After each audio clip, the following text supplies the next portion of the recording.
أعوذ بالله من الشيطان الرجيم. بسم الله الرحمن الرحيم. عَمَّ يتساءلون عن النبأ العظيم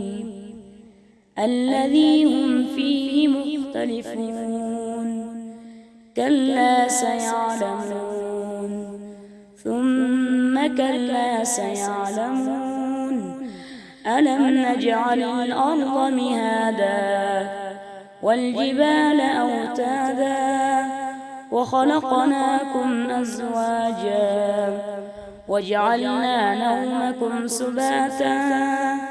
وجعلنا الليل لباسا وجعلنا النهار معاشا وبنينا فوقكم سبعا شدادا وجعلنا سراجا وهاجا وأنزلنا من المعصرات ماء ثجاجا لنخرج به حبا ونباتا وجنات ألفافا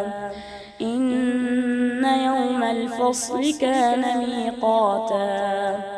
يوم ينفخ في الصور فتأتون أفواجا وفتحت السماء فكانت أبوابا وسيرت الجبال فكانت سرابا إن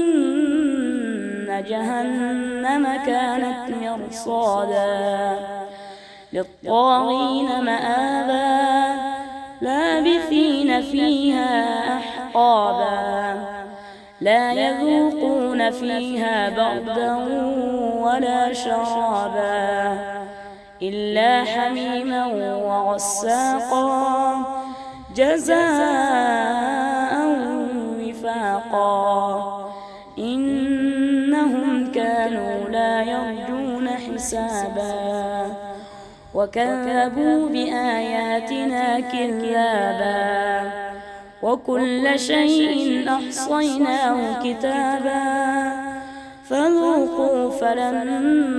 نزيدكم إلا عذابا إن للمتقين مفازا حدائق وأعنابا وكواعب أترابا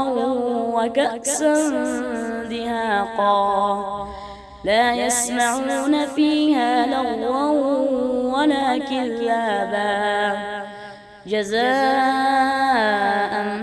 من ربك عطاء حسابا رب السماوات والأرض وما بينهما الرحمن لا يملكون منه خطابا يوم يقوم الروح والملائكة صفا لا يتكلمون إلا من أذن له الرحمن وقال صوابا ذلك اليوم الحق فمن شاء اتخذ إلى ربه مآبا إنا أنذرناكم عذابا قريبا يوم ينظر المرء ما قدمت يداه ويقول الكافر يا ليتني كنت ترابا